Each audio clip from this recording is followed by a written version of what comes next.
خوب ببینید هر زنی بخواهد به خانه شوهرش برود میخواد که بالاخره از خودش یه چیزی نشون بده، یه جهیزیه‌ای نشون بده که من اومدم در خانه شما این مسائل را آوردم.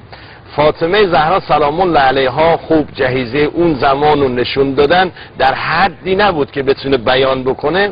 فاطمه میاد اینجا مقام معنوی خودش رو میخواد به علی نشون بده. میگن این روسری که بر سر داشت یه مقداری بالا برد، نور پیشانی فاطمه فضای اتاق رو گرفت.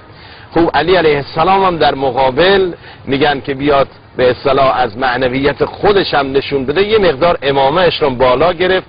نور پیشانی فاطمه، نور پیشانی علی ابن ابی طالب علیه السلام، نور پیشانی فاطمه رو تحت الشعاع قرار داد. بله. چندین بار این مسئله تکرار شد تا فاطمه میگن روسری از سرش برداشت.